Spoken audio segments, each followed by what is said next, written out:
સ્ત્રીના જીવનમાં બે મુખ્ય ઘટનાઓ બનતી હોય છે. એક તો એને મનપસંદ પતિ મળે, એટલે કે એને મનગમતો પતિ મળે, અને બીજી ઘટના પુત્ર પ્રાપ્તિ. બે જોડકા પુત્રોનો જન્મ થાય છે. એનું નામ પાડવામાં આવે છે લવ. એ કુશને કુશાવતી રાજ્ય સોંપવામાં આવે છે ને લવને વિશ્વામિત્રી રાજ્ય સોંપવામાં આવે છે. નમસ્કાર દોસ્તો, હું છું આપની સાથે ખુશી જોશી. ઘણા દિવસે વિડીયો કરી રહ્યા છે તો થયું કે કંઈક નવો ટોપિક લઈને આવ્યો. તો મારી પાસે વાલ્મીકી રામાયણ સાર કરીને એક પુસ્તક છે સ્વામી શ્રી સચ્ચિદાનંદજીનું. એના સંદર્ભ તરીકે લઈને મેં લવ કુશની વાત તમારી સમક્ષ રજૂ કરવા પ્રયત્ન કર્યો છે. તો એને અંદર ખૂબ જ સુંદર વર્ણન કરેલું છે લવ અને કુશનું. નાનું છે પરંતુ ખૂબ જ સુંદર છે. એમના જન્મથી માંડીને એ રાજ્ય કરે છે ત્યાં સુધીની સ્ટોરી છે અંદર. તો એમનો જન્મ કઈ રીતે થાય છે એની પણ અંદર વાત લઈ લઈશું આપણે. સ્ત્રીના જીવનમાં બે મુખ્ય ઘટનાઓ બનતી હોય છે. એક તો એને મનપસંદ પતિ મળે, એટલે કે એને મનગમતો પતિ મળે, અને બીજી ઘટના પુત્ર પ્રાપ્તિની. અહીંયા આપણે પુત્ર પ્રાપ્તિની વાત કરીશું.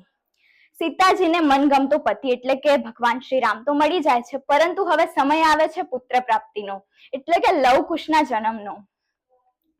ભગવાન શ્રી રામે જ્યારે સીતાનો ત્યાગ કર્યો હોય છે એ સમયે એમને એક અરણ્યમાં મૂકી આવે છે આજ્ઞા અનુસાર લક્ષ્મણજી.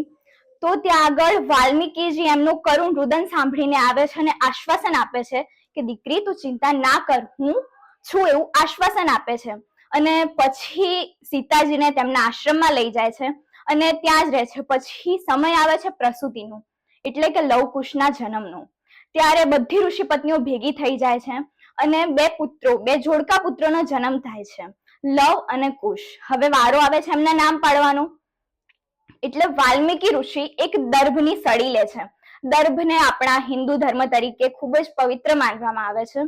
દર્ભ એક પ્રકારનું એને એક વિદ્યા ગણવામાં આવતી. જ્યારે પુરાણોમાં જૂના સમયમાં જ્યારે રાજકુમાર હતો એ વિદ્યા લેવા જતો આશ્રમમાં, એ સમયે એમને ઘણી બધી પરીક્ષાઓ આપવામાં આવતી. એક પરીક્ષા એ પણ હતી કે દર્ભને કાપવાનું, અને એમાં પણ આંગળી ના કપાય, કઈ વાગે નહીં, એ બધું ધ્યાન રાખવાનું. એને કુશળતા ગણવામાં આવતી કે તમે સારી રીતે દર્ભને કાપી શકો છો, વાઢી શકો છો, એક કુશળતા ગણવામાં આવતી.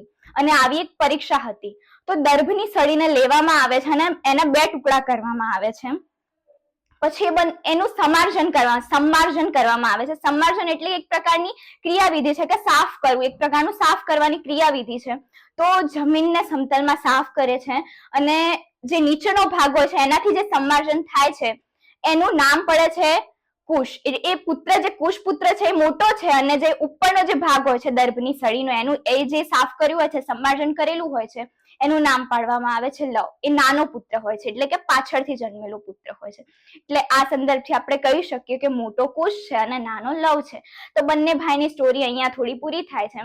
અને આ જ સમય જે જન્મ થયેલો હોય છે એ સમય શત્રુઘ્ન લવાણ્યસુર નામના રાક્ષસનો વધ કરવા જઈ રહ્યો હોય છે, રાજ્ય પર વિજય મેળવવા જઈ રહ્યો હોય છે. તો ત્યાં આગળ વિરામ કરવા રોકાય છે. તો એને પણ અડધી રાત પછી સમાચાર મળે છે કે સીતાજીના કુખેથી બે જોડકા પુત્રોનો જન્મ થયો છે. તો એના આનંદનો તો પાર જ રહેતો નથી. અને પછી એ લવાણ્યસુરનો વધ કરે છે અને ત્યાં આગળ એક નગરી વસાવે છે. તો અહીંયા આ સ્ટોરી પૂરી થાય છે. અને પછી ભગવાન શ્રી રામની વાત આવે છે આગળથી. તો ભગવાન શ્રી રામને એક ઋષિ દ્વારા કહેવામાં આવ્યું હોય છે અશ્વમેઘ યજ્ઞ કરવાની એમને સૂચના આપવામાં આવી હોય છે. પહેલાના સમયમાં અશ્વમેઘ યજ્ઞ એટલા માટે કરવામાં આવતો કે જે યજ્ઞનો ઘોડો હતો એ જેટલા રાજ્ય સુધી ફરે એટલા રાજ્યમાં યુદ્ધ કરવાનું, યા તો એ રાજ્યવાળા જે રાજા હોય તમને ખુશીથી રાજ્ય આપી દે. આવી સ્ટોરી મળી આવે છે. તો ભગવાન શ્રી રામ અશ્વમેઘ યજ્ઞ કરે છે અને જે કોઈ બી રાજ્યમાં ઘોડો ફર્યો હોય છે રાજ્યવાળા એમને સામેથી રાજ્ય આપી દે છે. અને પછી ધીમે ધીમે સમય વીતે છે. હવે બધી જે લીલાઓ કરી હોય છે ભગવાન શ્રી રામે બધી લીલા સમેટી લેવાનો સમય આવી જાય છે. એટલે જે ચારે ભાઈ હોય છે રામ, લક્ષ્મણ, ભરત અને શત્રુઘ્ન, એ દરેકને બે બે પુત્ર હોય છે. એટલે 8 પુત્રો થયા. હવે 8 પુત્રોને રાજ્ય સોંપી દેવામાં આવે છે. એમાં કુશને પણ રાજ્ય સોંપવામાં આવે છે અને લવને પણ રાજ્ય સોંપવામાં આવે છે. કુશને કુશાવતી રાજ્ય સોંપવામાં આવે છે અને લવને વિશ્વામિત્રી રાજ્ય સોંપવામાં આવે છે. તો એ પ્રમાણે રાજ્ય કરે છે બંને અને ખુશીથી એમનું જીવન વિતાવે છે. તો આવી રીતે આ સ્ટોરી પૂરી થાય છે. તો જો તમને ગમી હોય તો મારા વિડીયોને લાઈક કરજો.